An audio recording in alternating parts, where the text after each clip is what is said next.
Di suatu daerah di wilayah Jawa Tengah di tahun 1989,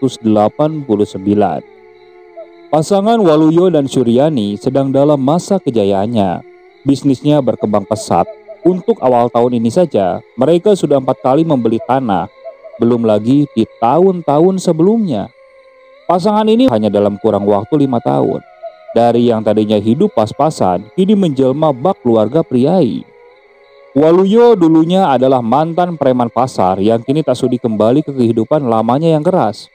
Dia memilih fokus ke bisnis yang dijalani oleh istrinya ini, yaitu menjadi lintah darat.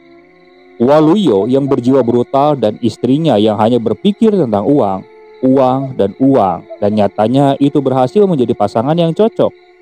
Dengan Suryani sebagai pengutang atau pencari debitur dan Waluyo sebagai penagihnya, mereka tentu tahu ini bukan bisnis yang baik, tapi mereka terlanjur terbuai dan menikmati setiap labanya. Seakan mereka benar-benar menikmati di atas penderitaan orang lain. Dan tanpa mereka sadari, mereka sedang menanam pohon kebencian yang suatu saat nanti akan pasti berbuah. Pasangan Waluyo dan Suryani ini kini terkenal sebagai rentenir yang kejam. Orang-orang sering menyebutnya sebagai Raja Tega.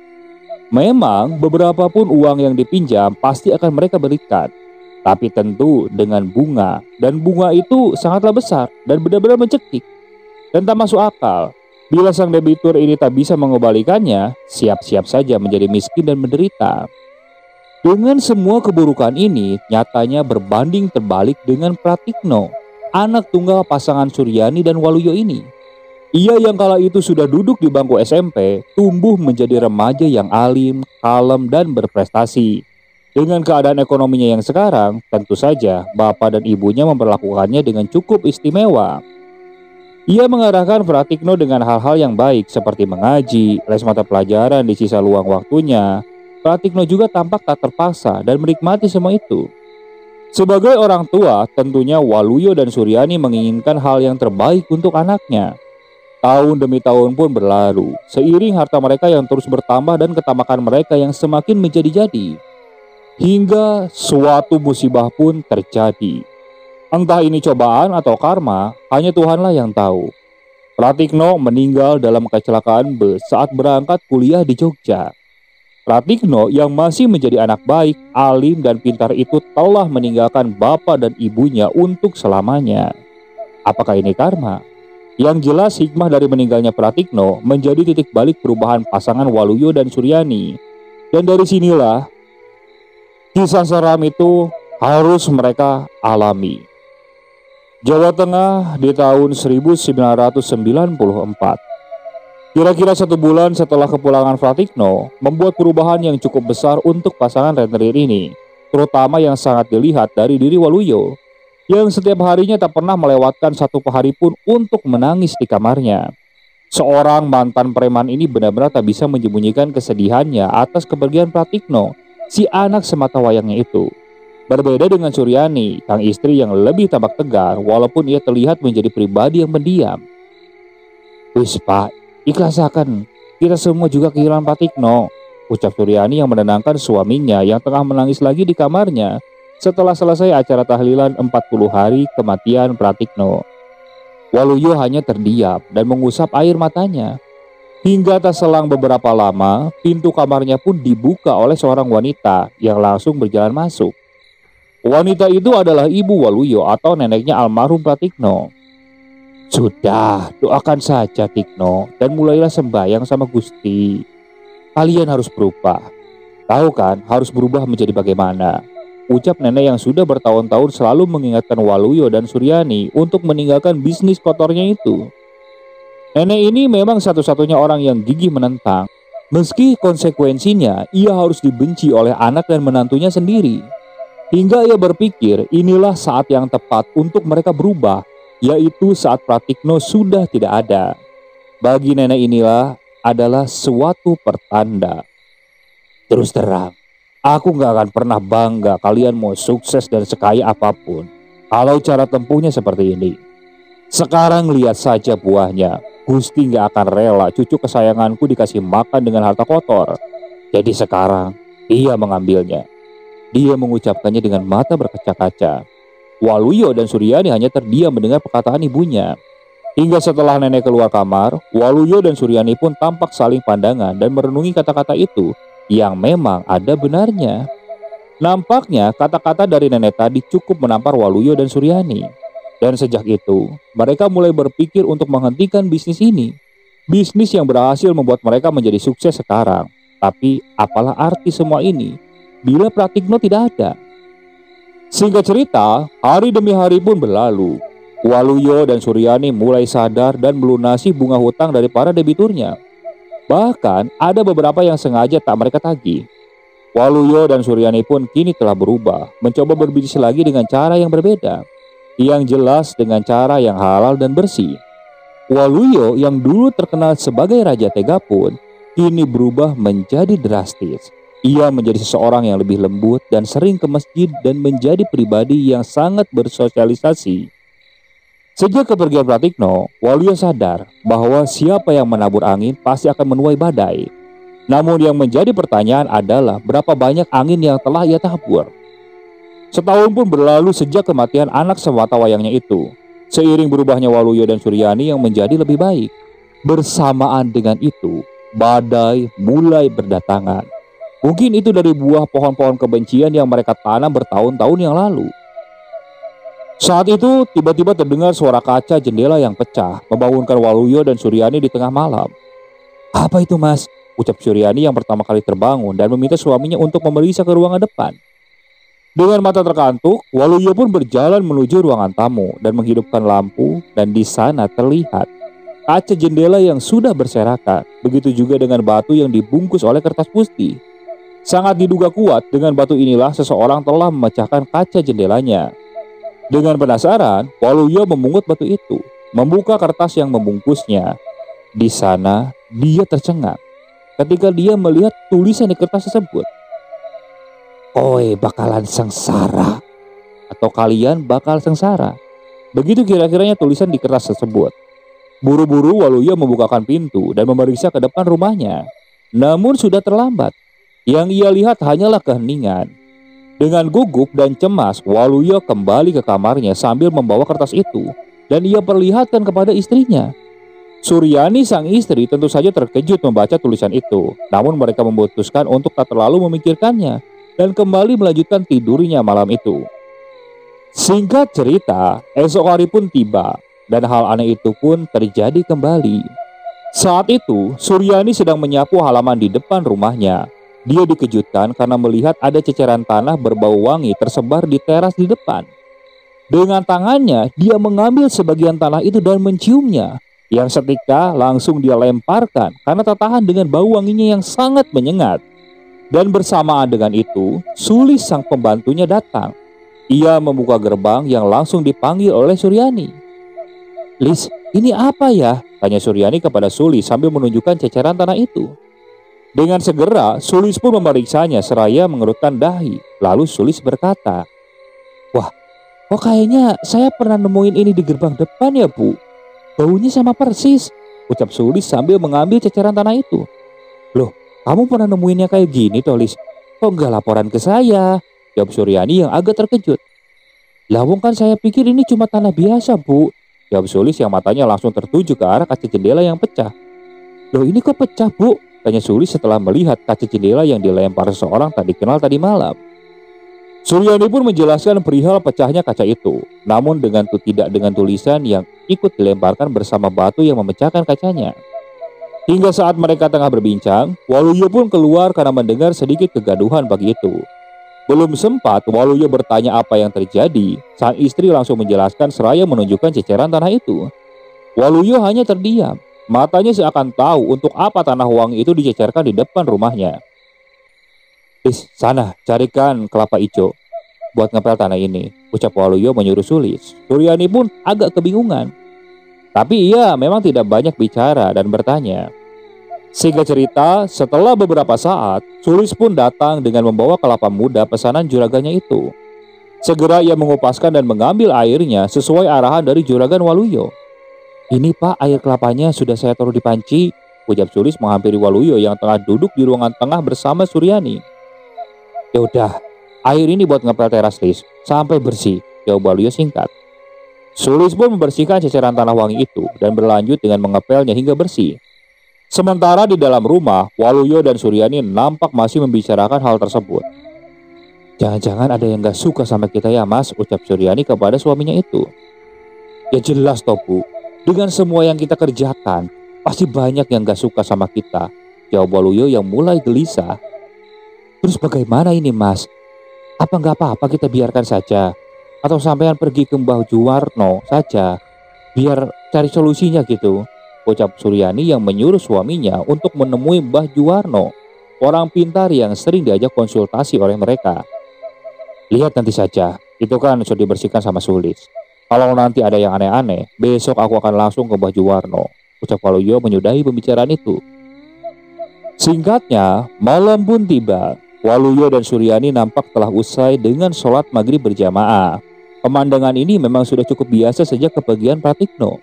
Waluyo dan Suryani yang sudah berhenti dari usahanya yang lalu, kini nampak lebih mendekatkan diri kepada Tuhan. Kita pasrahkan saja sama Gusti Allah, Ibu ya, ucap Waluyo dalam perbincangan di depan televisi. Suryani memang lebih tampak gusar dibandingkan Waluyo tentang perihal tulisan dan ceceran tanah tadi.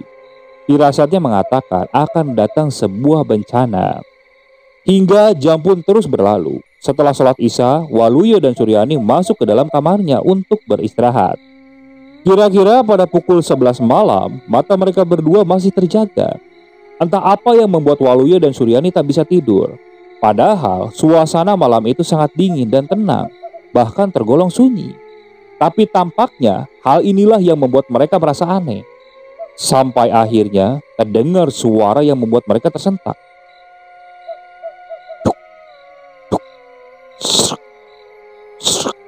Suara langkah aneh terdengar mengelilingi rumahnya. Seperti irama langkah tapi bukan kaki.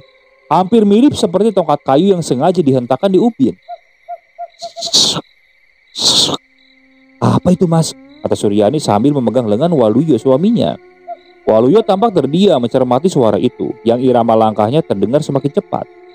Buru-buru ia meraih senter baterai yang ada di samping tempat tidurnya dan beranjak memeriksa suara itu sambil melepaskan lengan istrinya yang menggenggamnya. Waluyo berjalan mengendap-endap menuju pintu kamarnya. Namun, ketika Waluyo menyentuh gagang pintu, tiba-tiba terdengar suara yang sangat jelas. Pak, Pak. Begitu suara yang terdengar di balik pintu luar kamarnya. Suara itu adalah suara Pratikno, anak mereka yang sudah meninggal kira-kira setahun yang lalu. Waluyo terkejut dan roboh ke lantai, begitu juga dengan Suryani yang kini melihat dan melongo mendengar suara itu. Pak, Mak. Suara itu terdengar lagi, sangat jelas. Kalau suara itu adalah milik Pratikno. Tigno, kata Waluyo dengan suara yang bergetar sambil menahan tangis. Tigno, apakah itu kamu Tigno? Kata Waluyo kembali bangkit dari robohnya. Tak ada lagi jawaban dari balik pintu. Waluyo kini tampak meneteskan air mata. Begitu juga dengan Suryani yang tak bisa lagi mengatakan apa-apa. Tadi dengar gak Bu? Tanya Waluyo kepada istrinya dengan terbata-bata, selain menoleh ke arah istrinya yang masih berada di atas tempat tidurnya. Suryani hanya menganggukkan kepala sambil menangis, mengisyaratkan kalau dia tadi juga mendengar suara dari anaknya yang sudah meninggal. Sungguh malam yang sangat ganjil harus dilalui oleh mereka berdua. Rasa takut bercampur pilu yang harus mereka rasakan ketika tiba-tiba mendengar suara mendiang anaknya dari balik luar pintu. Jelas itu adalah jin dan bukan Pratikno, karena tidak mungkin Pratikno akan hidup lagi dan datang ke rumah tersebut. Sambil saling mendekap dan menangis, mereka terus terjaga hingga azan subuh berkumandang. Hingga pada saat itulah, Waluyo dan Suryani mulai mengumpulkan keberaniannya untuk keluar dari kamarnya. Mereka mengambil wudhu dan melaksanakan sholat subuh.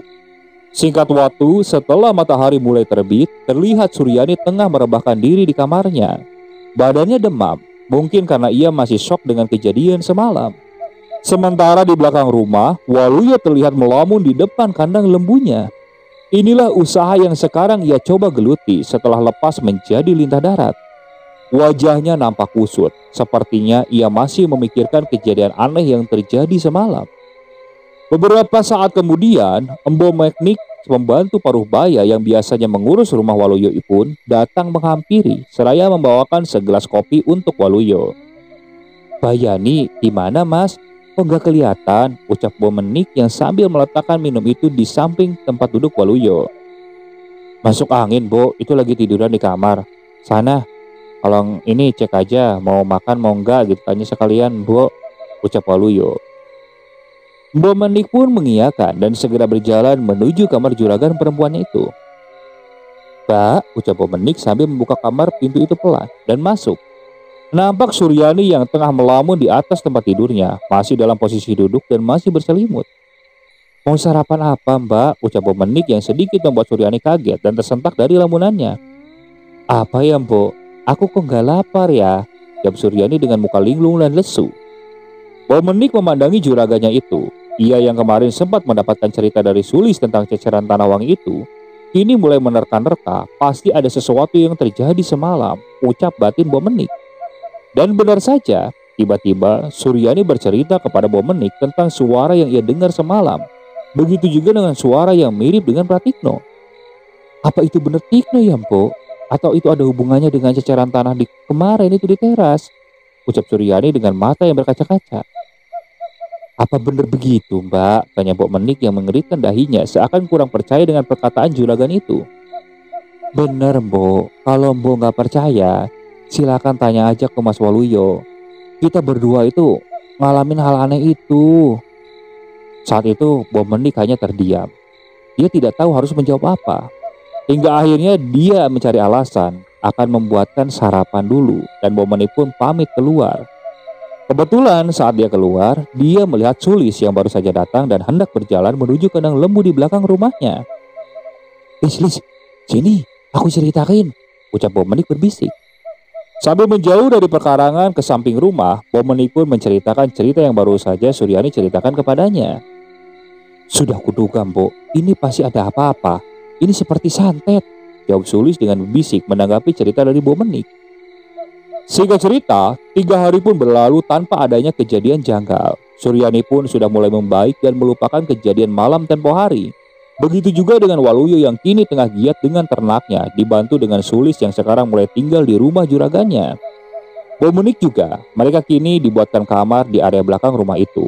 Itu semua atas kemauan Suryani agar rumah ini tak terasa begitu sepi.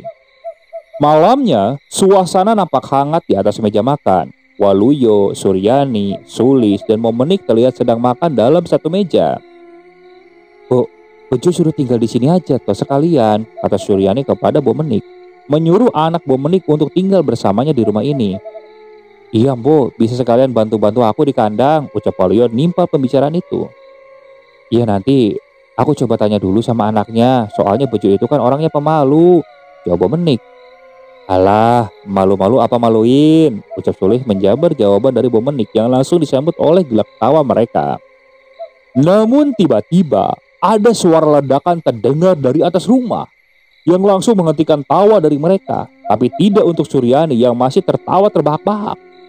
Tapi anehnya, Suryani ini tak juga berhenti tertawa, bahkan semakin terbahak-bahak. Waluyo, Sulis, dan Bomenik pun tentu menjadi memandangi Suryani secara bersama-sama yang masih saja tertawa. Dan kini mulai terlihat aneh. Matanya melotot, kepalanya menggeleng, dan sekarang nampak berdiri sambil bertolak pinggang. Waluyo kebingungan. Ia pun kini berdiri memegangi pundak istrinya. "Bu, kenapa tuh, Bu? Bu," ucap Waluyo seraya mengguncang-guncang tubuh istrinya itu. Dan Suryani pun terdiam, melotot memandangi mereka satu persatu. Sulis dan Bomenik yang mulai takut pun kini beranjak dari kursi dan memundurkan langkahnya. Dan satu ledakan lagi terdengar dari atas rumah. Suryani pun ambruk terkulai dan langsung dipeluk oleh suaminya. "Bo, Lis, tolong, Bo, bantu, Bo, bawa ke kamar," kata Waluyo. Suryani digotong menuju kamarnya bersama perasaan mereka semua yang masih kebingungan dengan apa yang baru saja terjadi. Waluyo, Sulis, dan Bomenik tampak terdiam setelah merebahkan tubuh Suryani di atas tempat tidurnya. "Jam berapa sekarang?" kata Waluyo. "Jam 8:30, Pak," jawab Sulis dengan sedikit gagap. "Saya akan pergi ke Bajuwono dulu. Ini sudah nggak beres. Kamu dan Bomenik juga jaga rumah ya. Jaga Mbak Suryani, kata Waluyo yang langsung beranjak pergi tanpa sempat mendengar jawaban dari Sulis dan Bomenik yang masih terlihat bingung dengan keadaan semua ini. Di sana tinggallah Bomenik dan Sulis dan Suryani yang masih tak sadarkan diri. Sulis nampak celengak-celinguk. Kita harus bagaimana nih, Bo? Kata Sulis mengawali pembicaraan. Ya sudah, tenang saja. Kita berdoa, jawab Bomenik. Sulis kini duduk di luar kamar juragan itu, sementara Bomenik masih menunggu di dalam kamar bersama Suryani yang belum juga sadar. Berjam-jam pun berlalu dengan keadaan yang masih sama. Waluyo juga belum pulang dari Mbah Juwarno. Bomenik yang bosan kini nampak keluar kamar dan membangunkan Sulis yang ternyata sudah ketiduran di atas kursi. Lis, bangun Lis, jangan tidur, kata Bomenik pelan sambil menggoyangkan tubuh Sulis. Sulis pun terbangun dengan agak kaget sambil melihat ke arah belakang Bomenik yang ia mengisyaratkan matanya memberitahukan ada seseorang yang tengah berdiri di depan pintu kamar. Bomenik menoleh dan ternyata di sana Suryani, juragan mereka, tengah berdiri mematung dengan tatapan kosong. Mbak Yani, ucap Bomenik pelan sambil berjalan mendekati Suryani yang tengah berdiri aneh itu. Diikuti oleh Sulis yang kini bangkit dari tempat duduknya dan mendekat juga ke arah Suryani. Kenapa itu, Mbok? Bisik Sulis pelan. Namun semua teralihkan karena ada suara ketukan di pintu depan. Bomenik pun menoleh mengisyaratkan kepada Sulis untuk membuka pintu. Sambil melihat ke arah jam yang menunjukkan pukul 1 dini hari, Sulis pun ke depan dan membukakan pintu. Siapa Lis? Ucap Bomenik sedikit berteriak. Untuk beberapa saat Sulis tak menjawab. Hingga tak selang beberapa lama, tampak ia berlari ke dalam dengan wajah ketakutan. Sulis selalu menghampiri Bomenik yang masih berada dalam posisi yang sama. Ada perempuan, Bo. Badannya besar, rambutnya panjang. Dia berdiri di luar pagar, Bo, kata Sulis dengan gelagapan dan wajahnya yang sangat ketakutan.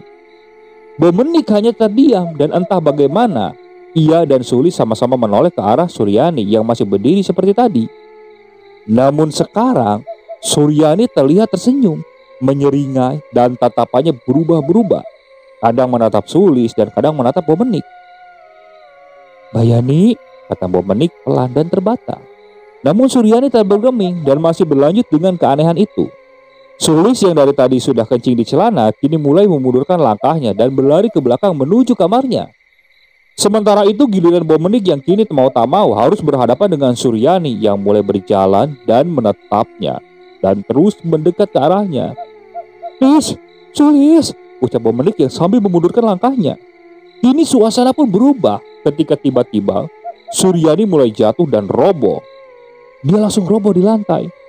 Tolong Lis, Sulis, Sulis, teriak Bomenik sambil memegangi tubuh juragannya yang semakin bergetar tak karuan. Sulis yang sekarang tengah meringkuk ketakutan di dalam kamarnya mendengar panggilan Bomenik untuk kedua kalinya. Dengan celana yang masih basah, ia pun mulai memberanikan diri dan berjalan menghampiri Bomenik. Nampak kini Bomenik tengah memeluk Suryani yang masih kejang dan menggelinjang. Sulis yang dari jarak beberapa meter melihat itu langsung berlari mendekat. Dengan penuh keraguan, dia memegangi kedua kaki juragannya itu. Bagaimana ini, Bo? Ucap Sulis kebingungan. Sudah kamu pergi ke rumah Mbah Juwarno, bicara sama Waluyo, kata Bomenik pada Sulis. Tanpa berpikir panjang, Sulis pun berangkat menggunakan sepeda kayu. Sejenak ia lupa dengan ketakutannya dan celananya yang masih basah oleh air kencing sendiri. Dengan terburu-buru, Sulis mengayuh sepeda itu menuju rumah Mbah Juwarno yang jaraknya memang tak begitu jauh. Singkat cerita, sesampainya di sana, yaitu di rumah Mbah Juwarno, tanpa permisi, Sulis langsung masuk. Karena memang pintu depan rumah Mbah Juwarno tampak dalam keadaan terbuka. Kulonowun, Kulonowun, Waluyo, Waluyo, kata Sulis sambil berjalan masuk. Suasana ruang tamu tampak lenggang. Sulis kembali ke arah teras dan melihat sepeda motor Waluyo untuk memastikan kembali bahwa juragannya memang benar-benar ada di sini. Kulonowun, Kulonowun. Hingga tak selang beberapa lama, Mbah Juwarno dan Waluyo pun keluar menghampiri panggilan dari Sulis itu. Loh, ada apa, Lis? Bagaimana Mbak Yani? Kata Waluyo yang nampak kaget melihat kedatangan Sulis. Nganu Pak, Pak Saniki, pulang aja Pak, biar Bapak lihat sendiri, kata Sulis dengan gelagapan. Mbah Juwarno dan Waluyo nampak saling pandangan, hingga akhirnya mereka bertiga pun memutuskan untuk pergi dan memeriksa Suryani. Nampak raut gelisah di wajah Waluyo, ia pun buru-buru pulang ke rumahnya bersama dengan Mbah Juwarno. Sementara sepertinya Sulis menyusul dari belakang dengan menggunakan sepeda kayu. Tiba-tiba saja hujan turun dengan sangat deras. Waluyo tentu memacu kendaraannya dengan kencang, sementara Sulis yang hanya menggunakan sepeda tentu ketinggalan jauh. Tapi dia tidak peduli. Sulis terus mengayuh sepeda tersebut di tengah derasnya hujan. Sementara Waluyo dan Bajuwarno yang sudah sampai langsung masuk. Nampak Suryani masih kejang mengelinjang dalam pelukan Mbok Menik.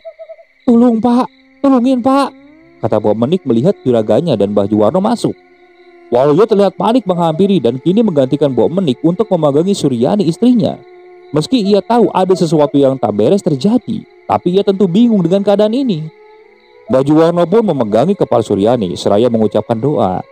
Hingga beberapa saat kemudian, Suryani pun mulai tenang dan tak lagi kejang. Namun ia masih tak sadarkan diri. "Bawa masuk ke kamar," ucap Bajuwarno menyuruh Waluyo untuk membawa istrinya masuk ke kamarnya. Bajuwarno pun berjalan menuju ruangan tamu dan duduk. Terlihat dari raut wajahnya, jelas kejadian ini bukanlah hal yang bisa dianggap enteng.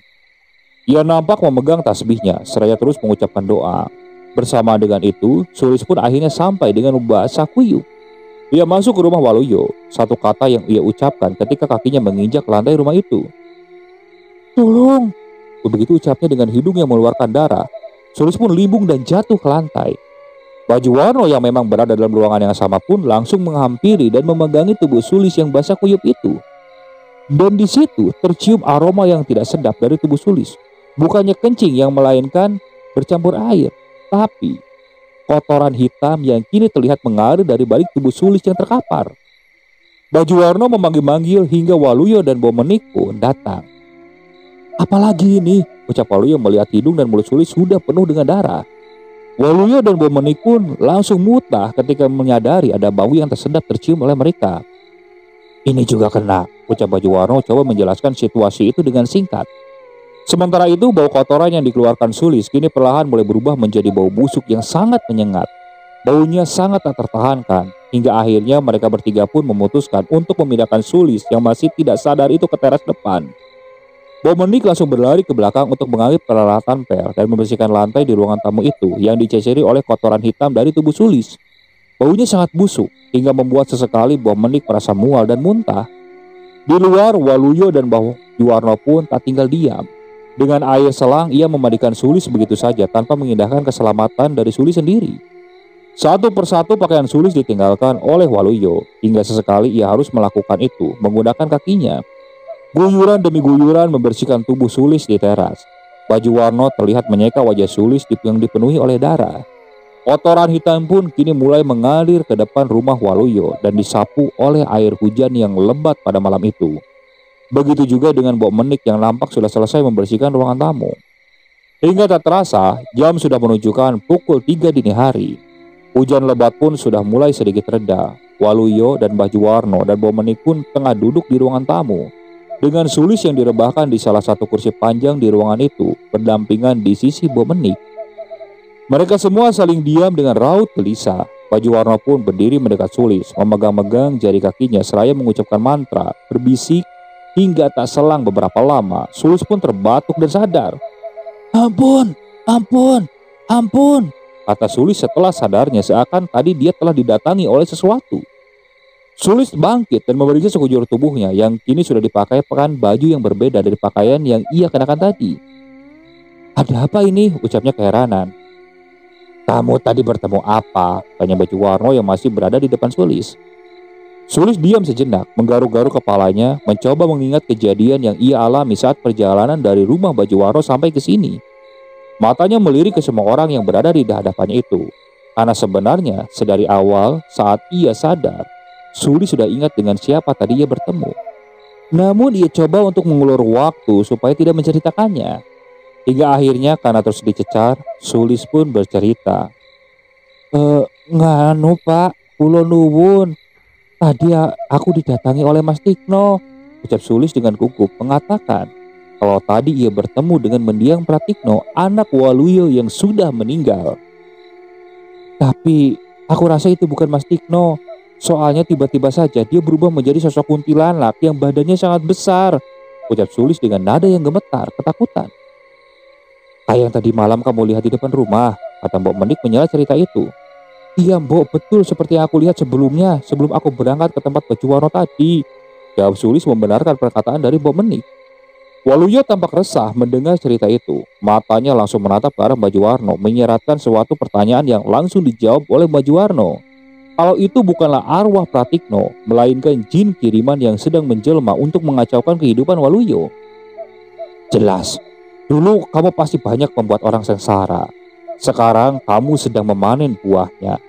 Tapi karena aku melihat kamu ingin berubah menjadi baik, aku akan membantumu sebisanya, ungkap Bajuwarno kepada Waluyo. Waluyo hanya terdiam, menganggukkan kepala dengan matanya yang berkaca-kaca. Bajuwarno menepuk bahunya, mengajak Waluyo masuk dan memeriksa keadaan Suryani istrinya. Dan benar saja, belum sampai mereka berjalan masuk ke kamar, Suryani pun memanggil-manggil dengan nada kesakitan. Tolong, tolong, tolong. Suara Suryani lirih dari dalam kamar. Mereka pun berjalan menghampiri dan ternyata yang terjadi dengan Sulis tadi kini juga terjadi kepada Suryani. Hidung dan mulut Suryani berdarah, begitu juga dengan kotorannya yang keluar dan hitam plus berbau busuk yang diduga memang itu seperti yang dialami oleh Sulis. Tenang, tenang, ucap Bajuwarno sambil menutup hidungnya karena ia tak bisa dipungkiri kalau baunya benar-benar busuk. Atas arahan Bajuwarno, tanpa ragu, Waluyo pun memindahkan istrinya ke ruangan tengah. Bomenik dan Sulis bolak-balik membawakan perlengkapan untuk membersihkan tempat tidur majikannya itu. Buang saja kasurnya, ucap Bajuwarno. Setelah Bomenik menyiapkan air hangat, kini Waluyo memindahkan istrinya ke kamar mandi untuk dibersihkan bersama Bomenik. Waluyo menyeka dan memandikan istrinya, menggantikan baju dan memapahnya kembali ke ruangan tengah. Ada apa ini mas? Ucap Suryani dengan lesu, mempertanyakan apa yang terjadi. Waluyo tak banyak berkata, ia hanya menjawab semua sudah diurus oleh Bajuwarno. Hingga suasana kacau saat itu dipecahkan oleh suara azan subuh yang berkumandang. Sekitar pukul 5 pagi, Bajuwarno berpamitan pulang, diantarkan oleh Waluyo. Sementara Mbok Menik dan Sulis yang sudah terlihat kelelahan setelah melalui malam yang kacau tadi pun berpamitan pulang sejenak ke rumahnya. Suryani yang sudah agak pulih sekarang tengah duduk di ruangan tamu bersama Waluyo, memandangi lalu lalang orang di depan rumah tanpa percakapan. Sungguh pagi yang terasa aneh dan lesu setelah apa yang mereka lalui tadi malam. Waluyo bangkit dari duduknya dan berjalan menuju dapur untuk memanaskan air dan membuatkan kopinya sendiri. Seraya pandangannya tertuju ke kandang lembu miliknya di belakang rumah. Ia sedikit heran karena tak ada aktivitas berisik dari kandang itu seperti biasanya. Di situ, firasatnya sudah mulai tidak enak. Ia pun menginum kopinya terlebih dahulu sebelum akhirnya memutuskan untuk memeriksanya. Dan ia tersentak setelah melihat apa yang terjadi. Sapi-sapinya yang berjumlah 4 ekor tampaknya sudah limbung tersungkur dengan semua lidahnya yang menjulur. Jelas mereka sudah mati. Waluyo hanya bisa menghela napas, menahan emosi yang sudah sesak di dadanya. Dengan perlahan ia berjalan masuk kembali ke dalam rumahnya, menyambar kopi dari atas meja dapur dan kembali duduk dengan Suryani di ruangan tamu. Suryani nampak masih melamun, hingga Waluyo yang duduk di sampingnya pun menyadarkan lamunannya. Sapi kita mati semua, Bu, ucap Waluyo dengan wajah yang mulai putus asa. Loh, kok bisa mas? Jawab Suryani terkejut. Waluyo hanya diam. Namun dengan wajah lesu, Suryani coba menenangkan suaminya itu. Lagi pula, matinya 4 ekor sapi itu belum cukup membuat pasangan Waluyo dan Suryani ini bangkrut. Mengingat harta simpanannya masih cukup banyak, tapi bagi mereka, mungkin ini bukanlah masalah harta. Namun perihal ketentraman hidup mereka ke depannya. Waluyo menengadahkan kepalanya dan menyadarkannya ke bantal kursi di ruang tamu itu. Seraya menghela napas, ia memejamkan mata. Karena semalaman tadi, dia tidak bisa tidur sama sekali. Tentu kini ia merasa ngantuk. Begitu juga dengan Suryani yang juga beranjak masuk dan merebahkan tubuhnya di kursi panjang di ruangan tengah. Hingga entah selang berapa lama kemudian, Bajuwarno datang disusul oleh Sulis dan Bomenik beberapa saat setelahnya. Pak, ucap Sulis pelan sambil sedikit menggoyangkan tubuh Waluyo yang tertidur di kursi. Hingga ia pun terbangun. Begitu juga dengan Suryani yang juga dibangunkan oleh Bomenik. Bajuwarno nampak menggenggam bungkusan kain merah di tangannya. Ini telur angsa. Sudah saya raja dan tolak bala. Semoga ini kuat untuk membentengi rumah ini, ucap Bajuwarno sambil menunjukkan bungkusan kain merah yang berisi telur angsa itu. Sapi saya mati semua, Mbah. Itu kenapa ya? Apa hubungannya dengan ini semua ada? Tanya Waluyo menyambut pertanyaan dari Bajuwarno tadi. Bajuwarno tak menjawab. Ia hanya menganggukkan kepalanya saja dan langsung menyuruh Sulis untuk mengambil paku dan palu. Suryani dan Momenik keluar membawakan minum dan sedikit hidangan untuk Bajuwarno. "Ada apa katanya, Mas?" kata Suryani dengan pelan kepada Waluyo. Singkat waktu, dipasanglah bungkusan merah berisi telur angsa itu di atas pintu masuk. Lagi-lagi, Bajuwarno kembali berujar, "Semoga benda ini kuat untuk menahan serangan Teluh yang belum diketahui asalnya ini." Setelah itu Bajuwarno langsung mengajak mereka semua untuk ke belakang. "Ayo kita belakang. Sapi-sapi itu harus segera kita kuburkan," kata Bajuwarno seraya bergegas ke kandang lembu milik Waluyo. Sulis dan Waluyo kini saling berjibaku menggali lubang, sementara Bajuwarno sibuk memotong-motong sapi itu menjadi beberapa bagian dibantu oleh Momenik dan Suryani tentunya.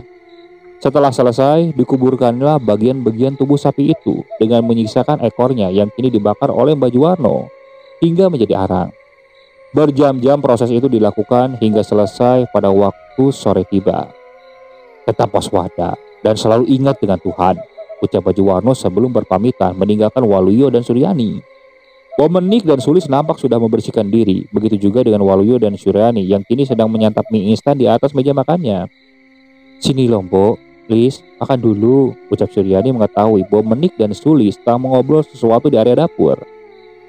Sulis dan Momenik bergegas mengiyakan ajakan majikannya itu dan menghampiri ke ruangan makan.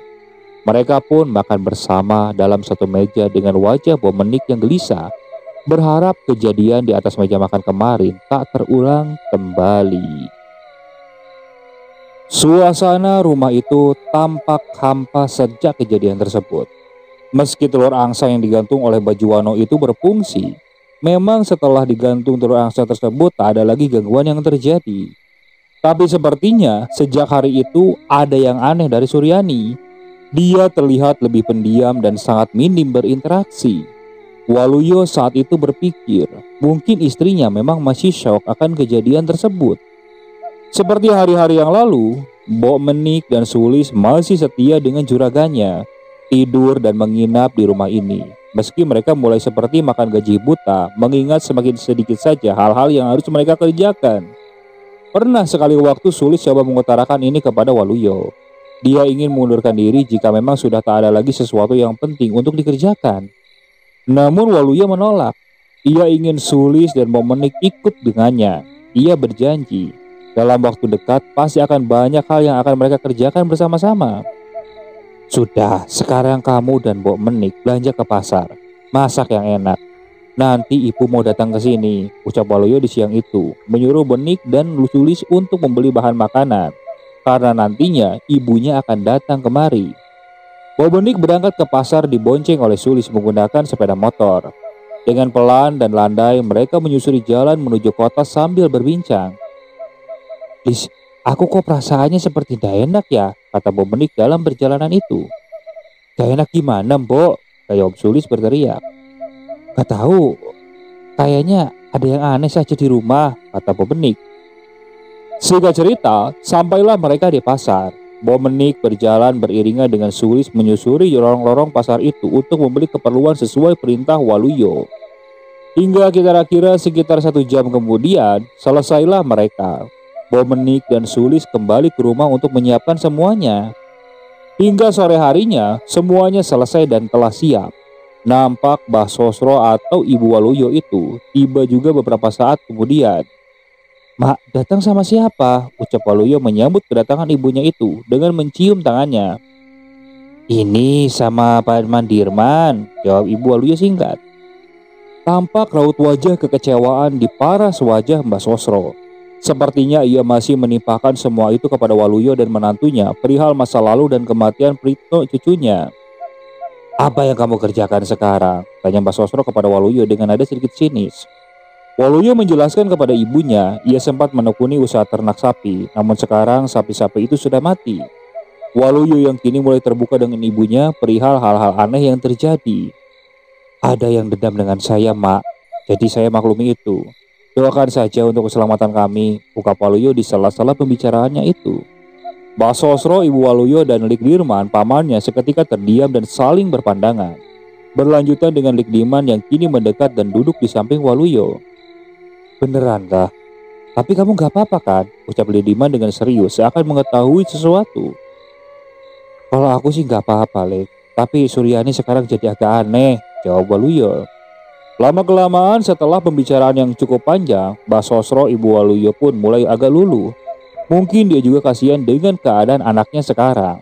Terlihat Mbak Sosro yang kini berada di kamar Suryani untuk melihat keadaan menantunya tersebut dan menanyakan kabar tentang kesehatannya.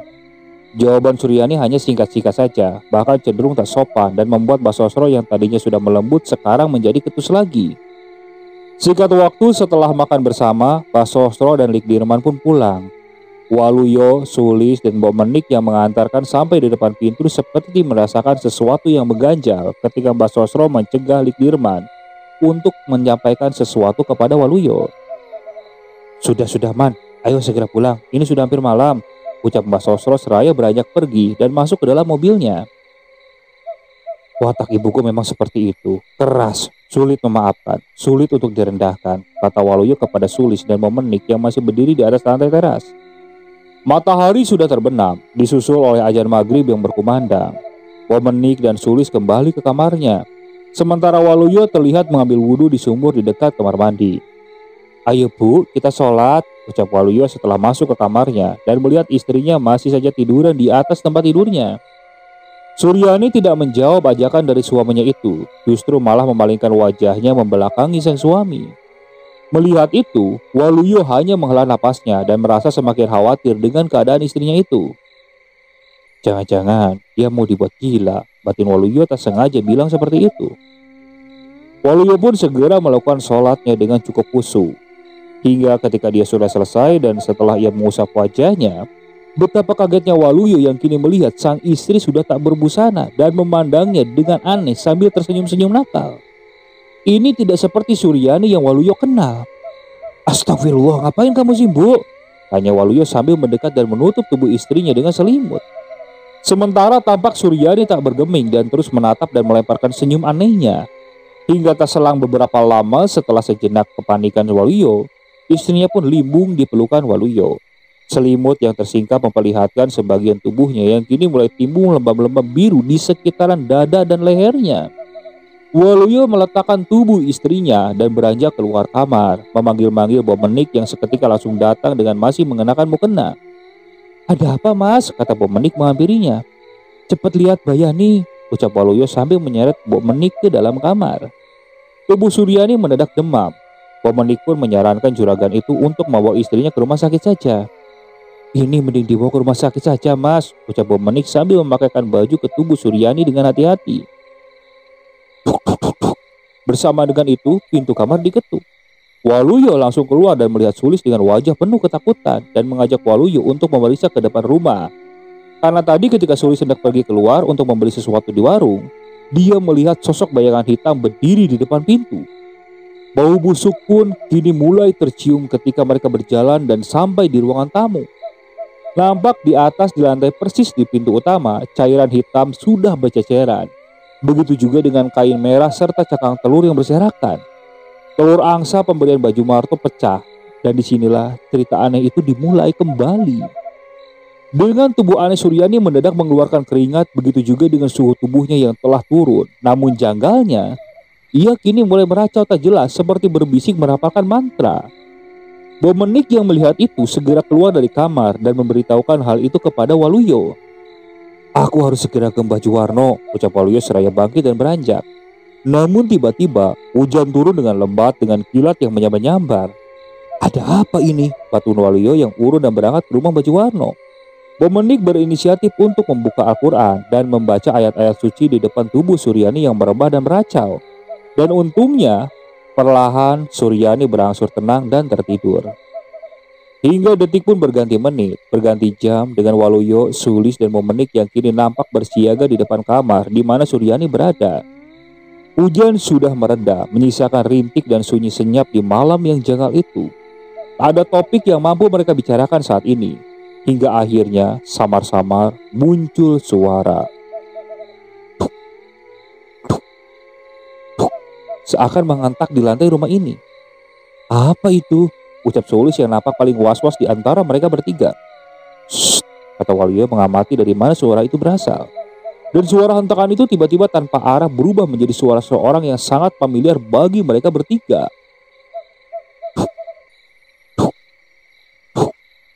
Pa, pa. Suara itu seketika membuat mereka begini geri, karena suara itu sangat mereka kenali sebagai suara mendiang Pratikno. Meski hanya sekali saja suara itu memanggil, namun cukup membuat Waluyo kini bangkit dan bergetar, seperti tak terkendali berjalan mencari dari mana suara itu berasal.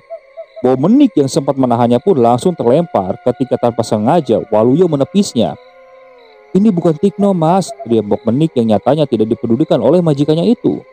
Mau tidak mau, Bomenik dan Sulis pun harus mengikuti Waluyo yang sudah tak terkendali itu, berjalan di belakang majikannya yang langkahnya sudah gontai dan menangis.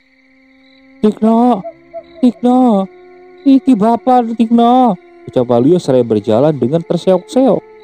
Hingga ketika mereka sampai di ruangan tamu, suara itu muncul lagi. Pa, disusul oleh sosok pocong dengan wajah tua keriput yang tiba-tiba muncul di depan mereka dan berkata, Pa, ucap sosok pocong itu dengan suara yang sangat mirip dengan mendiang Pratikno. Waluyo, Bomenik, dan Sulis yang sangat terkejut hanya bisa mematung dan memandangi sosok pocong itu yang terus-menerus berkata, Pa, dengan suara mirip Pratikno. Hingga setelah beberapa saat, suara itu hilang begitu saja dan menyisakan tanah-tanah basah dan wangi yang kini tampak diusap-usap oleh Waluyo yang masih kebingungan di antara rasa takut dan sedihnya. Dengan ragu, Sulis mendekati majikannya itu, mengangkatnya dari simpuhnya seraya matanya melirik ke arah jam dinding yang sudah menunjukkan pukul 1 dini hari. Bomenik yang gemetar mengambil sapu dan pengki, menyapu sisa tanah basah dari pocong itu dengan bibirnya yang tanpa henti mengucapkan ayat-ayat suci Al-Quran. Malam yang aneh pun berlalu dengan hampa dan tanpa jawaban. Siapa sosok pocong itu? Apakah benar itu Pratikno yang kembali dari kematiannya? Atau memang hanya tipu daya jin yang mencoba mengacaukan pikiran para penghuni rumah ini? Entahlah, sihir apa yang berlaku untuk ini. Yang jelas ini cukup mengerikan. Sejak malam itu, tak cuma Suryani yang kini semakin parah, Waluyo kini juga berubah menjadi pendiam dan seperti tak fokus. Sulis memutuskan pergi ke rumah Baju Warno sekitar 2 hari setelah kejadian itu. Namun yang Sulis dapat tidak seperti yang ia perkirakan, karena Baju Warno kini tengah terbaring sakit. Entah apa yang menimpa beliau, yang jelas dengan keadaannya sekarang tak mungkin bisa memberikan solusi untuk masalah ini. "Apa kita harus ikut-ikutan mengurusi masalah ini, Mbok?" ucap Sulis kepada Bomenik kala sore di ruang dapur. "Tapi bagaimana ya, Lis? Apa kita tega meninggalkan mereka yang sedang seperti itu?" jawab Bomenik. Singkat cerita, malamnya terlihat mereka tengah makan bersama, suasana sepi tanpa obrolan. Waluyo dan Suryani nampak lahap menghabiskan makanannya dan berlalu pergi ke kamarnya setelah nasi di piringnya habis, meninggalkan Bomenik dan Sulis yang nampak memperhatikan kedua juraganya dengan canggung. Sementara itu, Waluyo dan Suryani yang kini berada di dalam kamarnya mulai sedikit berbincang. "Lihat, Bu," kata Suryani gundah. "Iya, aku selalu melihatnya. Sebelum kamu melihatnya, pocong bermuka tua itu kan," jawab Suryani gelisah. Jadi ternyata belakangan ini sosok pocong itu terus selalu berada di rumah ini, memperlihatkan dirinya, namun hanya kepada Waluyo dan Suryani. Waluyo yang tak mau menimbulkan kegaduhan memutuskan untuk diam ketika sosok pocong itu muncul. Begitu juga dengan Suryani yang terlebih biasa melihat pocong itu daripada Waluyo. Mungkin alasan inilah yang membuat Waluyo dan Suryani berubah menjadi pendiam dan kosong. "Kalau begini terus, lama-lama kita bisa gila, Bu," kata Waluyo. "Aku sudah merasa gila sejak Pratikno meninggal, Mas," jawab Suryani. Pembicaraan pun berhenti. Mereka saling merebah dan memejamkan mata. Sementara itu di waktu yang sama, Sulis terlihat tengah memeluk radionya, tiduran seraya memandang ke langit-langit di ruangan kamarnya. Menggonta-ganti kanal saluran radio tersebut mencari saluran yang ia suka. Namun sepertinya tak ada siaran yang menarik di malam itu. Hingga ia meletakkan radionya dan beranjak untuk tidur. Namun, belum sempat ia memejamkan matanya, tiba-tiba Bomenik mengetuk pintunya. "Lis, udah tidur?" kata Bomenik pelan dari balik pintu. Sulis buru-buru beranjak dan membukakan pintu tanpa curiga. Hingga setelah dibuka, kini yang berada di depannya bukanlah Bomenik, melainkan sosok pocong bermuka tua itu menatapnya menyeringai di depan Sulis yang terpaku sambil berkata, "Wis turu durung." Sulis hanya terdiam, terpaku tak bisa berbicara. Tubuhnya gemetar seiring sosok pocong itu yang kini mulai berpindah semakin dekat, tepat ke dekat wajahnya. "Mati, mati, mati," teriak sosok pocong itu, dan seketika pandangan Sulis menjadi gelap. Ia pingsan dan langsung tak sadarkan diri. Sementara itu di waktu yang hampir bersamaan, Bomenik yang sebenarnya sedari tadi sudah terlelap pun kini terbangun dari tidurnya karena mendengar suara seperti benda jatuh di luar kamarnya. Ia yang berinisiatif untuk memeriksa pun kini coba bangkit dari tidurnya.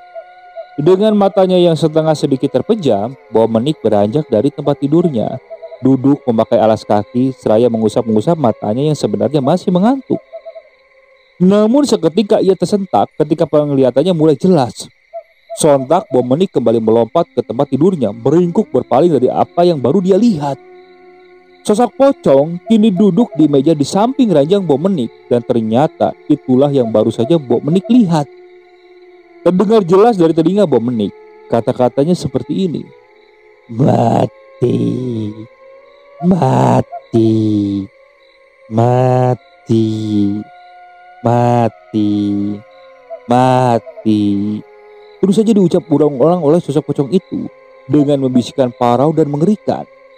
Bomenik hanya bisa menikuk dan membelakangi sosok itu. Dengan perlahan dan terbata-bata, Bomenik coba berdoa. Tapi setelah berulang kali Bomenik membaca doa itu, suara dari sosok pocong itu terus terdengar semakin menjadi-jadi. Bomenik yang ketakutan mulai menangis. "Ampun, ampun, ampun." Hingga akhirnya suara pocong itu pun menghilang bersama suara ledakan yang terdengar dari atap rumah. Setelah itu perlahan Bomenik mulai memberanikan diri untuk menengok ke arah sosok yang berada di sana. Untungnya sosok pocong itu sudah tidak ada di sana. Saat itu tak ada lagi yang bisa dilakukan oleh Bomenik. Ia langsung mengambil tasbih dan berzikir sambil tiduran meringkuk membelakangi meja di mana sosok pocong tadi terduduk. Tak sedikit pun matanya bisa terpejam. Hingga azan subuh berkumandang, barulah Bomenik memberanikan diri untuk keluar dari kamarnya, berjalan menuju dapur dengan langkah yang cukup tergesa-gesa. Hingga ketika hampir ia sampai di depan kamar Sulis, Bomenik sedikit lega melihat pintu kamar Sulis yang nampak terbuka. "Alhamdulillah, Sulis sudah bangun," ucap Bomenik sambil berjalan semakin mendekat ke kamarnya Sulis. Namun sesampainya di depan kamar Sulis, Bomenik tentu dibuat terkejut ketika melihat Sulis tengah tiduran di lantai. Lis, bangun. Kenapa kau tiduran di lantai?" kata Bomenik pelan sambil menggoyang-goyangkan tubuh Sulis itu. Hingga akhirnya setelah beberapa saat, Sulis pun berhasil terbangun meski diawali dengan sedikit teriakan ketakutan dari mulut Sulis. "Ampun, ampun, ampun," ucap Sulis sambil spontan menutupi wajahnya dengan kedua tangannya. "Nyebut Lis, nyebut," kata Bomenik yang langsung menyadarkan Sulis dari ketakutannya. Tanpa sempat bangkit dari lantai, Sulis pun lalu bercerita tentang apa yang dilihatnya semalam dengan mimik wajah yang masih nampak ketakutan. Sudah. Sekarang kamu sholat subuh dulu," ucap Bomenik sambil mengakhiri pembicaraan sambil menyodorkan tangannya untuk menyuruh Sulis bangkit dari lantai. "Aku semalam juga iya," kata Bomenik singkat seraya pergi ke arah belakang untuk mengambil wudhu.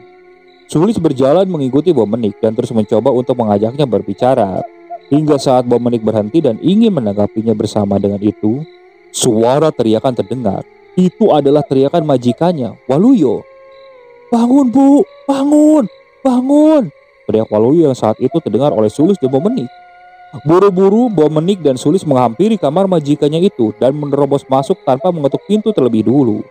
Dan pemandangan yang tidak mengenakan pun terlihat. Waluyo tengah memeluk dan menggoyang-goyangkan tubuh istrinya yang sudah tampak kaku dan membiru. "Tolong, Bo, tolong," ucap Waluyo dengan tangisan. Namun semua sudah terlambat. Bomenik yang mendekat dan memegang kaki majikan perempuannya itu seketika langsung berucap, Innalillahi wa innalillahi roji'un, kata Bomenik sambil mengusap lengan Waluyo. Sulis nampak bengong dan kebingungan. Otaknya masih mencoba untuk mencerna apa yang sedang terjadi di hadapannya itu. Kasih tahu para tetangga, kata Bomenik menyuruh Sulis yang nampak masih berdiri kebingungan. Mendengar itu Sulis pun langsung bergegas keluar, berjalan dengan panik keluar rumah dan mengetuk setiap pintu yang ia temui untuk mengabarkan kabar duka ini. Sungguh janggal kematian Suryani, mengingat semalam mereka masih makan bersama. Apakah Teluh ini yang membunuhnya? Bajuwono yang hari itu juga datang melayat langsung menyarankan Waluyo untuk segera pindah dari rumah ini. Beliau berujar sudah tidak sanggup menolong Waluyo setelah mendengar cerita dari Sulis bahwasanya telur angsa itu sudah pecah dengan sendirinya. Sulis dan Bomenik bercerita kepada Bajuwono perihal pocong bermuka tua yang mereka lihat semalam. Mati, mati, mati. Begitu ucapan Sulis menggambarkan perkataan dari sosok pocong tersebut. Bajuwono pun hanya terdiam menggelengkan kepala lalu mengajak Sulis dan Bomenik menjauh ke keramaian. Di belakang rumah, Bajuwono berkata yang pada intinya adalah jangan sampai apa yang dialami oleh Bomenik dan Sulis dan Waluyo diketahui oleh orang lain. Lantas bagaimana kita ke depannya, Mbah? Apakah kita akan tetap tinggal di rumah ini atau bagaimana? Ucap Sulis menggunakan bahasa Jawa. Gak apa-apa, itu pocong pati hanya bisa mengantarkan kematian 80 hari sekali. Menyaring dari omongan Bajuwono, berarti memang benar kalau sosok pocong pati inilah yang mengantarkan kematian kepada Suryani. Dan menurut perkataan Bajuwono, pocong pati ini hanya bisa mengantarkan kematian atau mencari tumbal 80 hari sekali. Bersamaan dengan itu, upacara pemakaman Suryani pun berlangsung dengan penuh drama. Dari hujan yang turun begitu lebat dan liang kubur yang sempat 3 kali berpindah karena batu-batu besar yang menghalangi penggalian.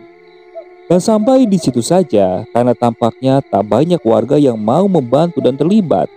Hanya tetangga kanan dan kiri saja yang mungkin merasa tidak enak kalau harus tidak peduli. Dan Baripto, penggali kubur senior yang nampak baik, membantu bersama kedua anaknya. Dia sempat berkata saat itu berbisik kepada anaknya, "Saya tega memusuhi orang jahat saat hidup, tapi saya tidak tega meninggalkannya saat dia sudah menderita dalam kematian." Bisa terlihat di sini bagaimana sebenarnya stigma warga sekitar kepada Waluyo dan Suryani saat itu. Singkat cerita, setelah melewati beberapa drama, pemakaman Suryani pun selesai saat sore hari. Malamnya terlihat tak banyak warga yang menghadiri acara tahlilan yang disegerakan oleh Waluyo di rumahnya. Mbah Sosro, Ibu Waluyo dan Lik Dirma nampak merenung sedih di ruangan tengah setelah acara doa yang hanya dihadiri oleh sedikit orang itu. "Ini Bu, kopinya," ucap Bomenik kepada Mbah Sosro seraya memberikan 2 cangkir kopi panas kepada Mbah Sosro dan Lik Dirman. "Orang-orang sudah pada pulang, Bu," kata Mbah Sosro kepada Bomenik. "Sudah, Bu. Sekarang di luar juga sudah sepi," jawab Bomenik serai izin untuk melanjutkan kegiatannya di dapur. Selang beberapa lama, Mbah Sosro pun bangkit dari tempat duduknya, berjalan menuju kamar Waluyo. Tampak di sana Waluyo juga sedang termenung, wajahnya kusut, pandangannya kosong dan tampak linglung. "Yang sabar ya nak," ucap Mbah Sosro kepada anaknya itu, seraya mengelus pundaknya. Tak lama kemudian, tangisan Waluyo pun pecah. Kini ia menangis di pangkuan ibunya. "Maafkan aku, Bu. Aku sudah terlalu banyak dosa," ucap Waluyo kepada Mbak Sosro, yang kini ikut-ikutan meneteskan air mata. Oke, sekian dulu untuk cerita kali ini. Saya mohon maaf apabila masih banyak kekurangan dalam bawaan ceritanya. Dan cerita ini akan dilanjut oleh video selanjutnya. Tak lupa saya juga ucapkan terima kasih kepada narasumber yang sudah membagikan kisahnya, termasuk para penonton yang sudah mampir dan mendengarkan cerita dari channel Rentera Keramat ini. Semoga kalian selalu diberikan kesehatan, dilancarkan rezekinya, dan dijauhkan dari musibah. Terus ikuti cerita yang dibawakan oleh channel Rentera Keramat ini. Assalamualaikum warahmatullahi wabarakatuh.